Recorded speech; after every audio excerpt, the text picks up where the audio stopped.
아파트나 오피스텔, 상가 등 집합 건물에 처음 입주할 때 가장 헷갈리는 부분 중에 하나가 84 타입, 59 타입, 전용 면적, 공급 면적? 그래서 우리 집은 도대체 몇 평인 거지?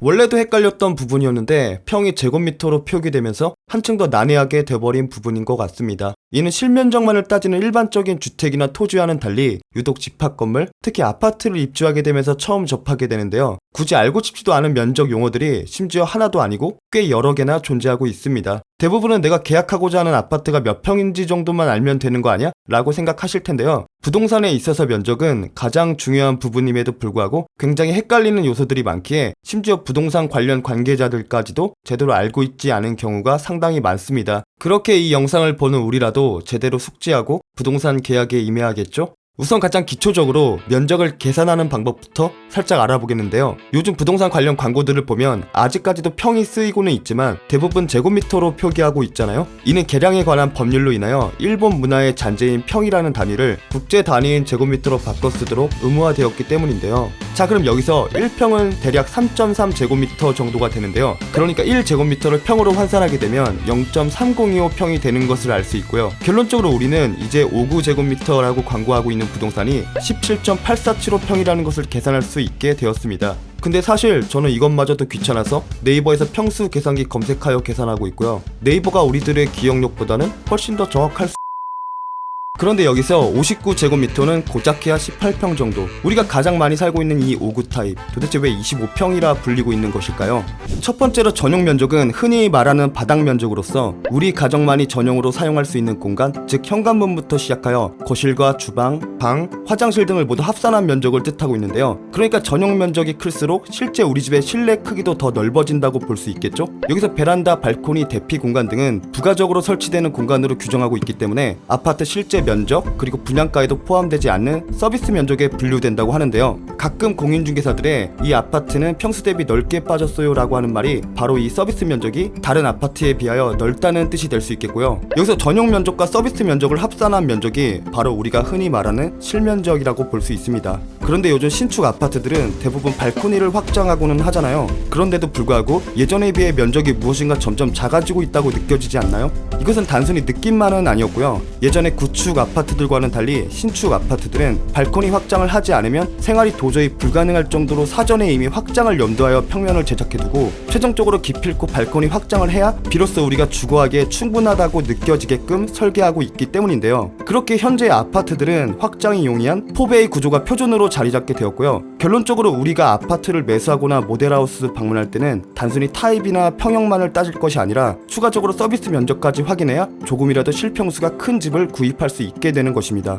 그 밖에도 전용 면적은 공동주택의 구분 소유권 등기에 기재되는 등기 면적으로서 주택 청약지 신청하는 면적의 기준, 즉 아파트 평형을 제곱미터로 산정하는 기준이 되기도 합니다. 결과적으로 실제 전용 면적이 18평 정도밖에 되지 않는 59제곱미터의 아파트, 나머지 7평은 도대체 어디로 가버린 것일까요?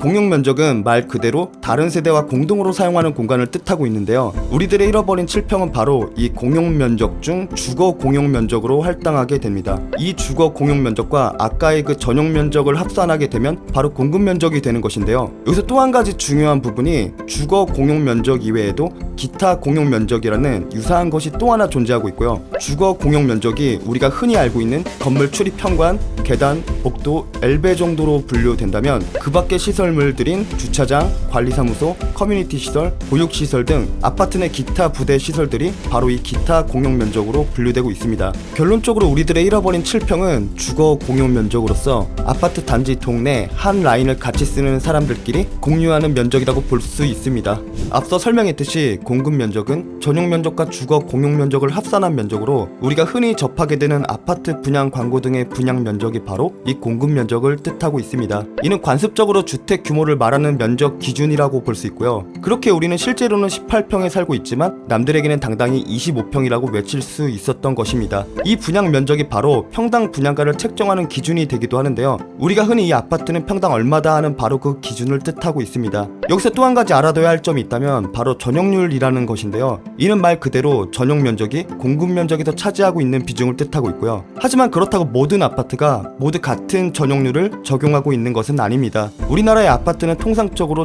75에서 85%의 전용률로 생각보다 그 폭이 적지는 않은데요. 어쨌든 전용률이 높아야 실내가 넓게 빠지고 거기에 서비스 면적까지 많이 추가된다면 같은 평수 대비 훨씬 더 넓은 실내를 가지고 있겠죠. 심지어 상대적으로 공용 면적이 줄어들기 때문에 관리 비용을 낮추는 효과도 볼 수 있는데요. 하지만 이러한 경우는 대부분 구축 아파트에 해당한다는 거, 그렇게 무조건 실내가 넓게 빠진 아파트라고 해서 결코 가장 좋은 아파트라고 볼 수는 없겠습니다. 그렇다면 마지막 남은 한 발, 기타 공용 면적은 도대체 어떻게 분류되는 것일까요?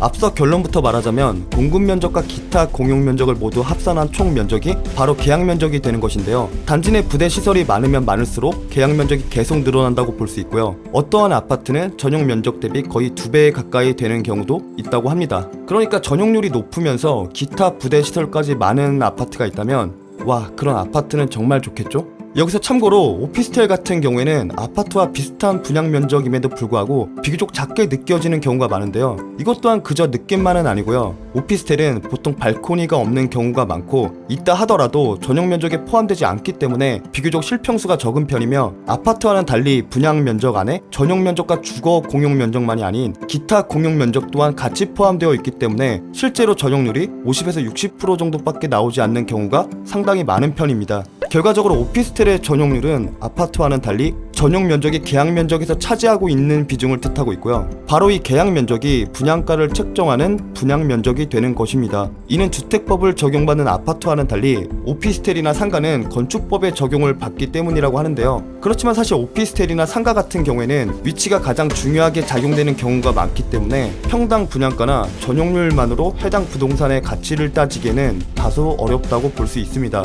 자, 그럼 네이버 부동산에 올라있는 매물들의 공급 면적, 전용 면적, 그리고 전용률, 이 헷갈리는 것들을 파악하는 방법, 이제 모두 제대로 숙지되셨나요? 마지막으로 오늘의 내용들을 총 정리해 보았고요. 필요하신 분들은 이 부분에서 찰칵하시면 될 것 같습니다. 오늘 영상 역시 끝까지 시청해주신 모든 분들께 진심으로 감사드립니다.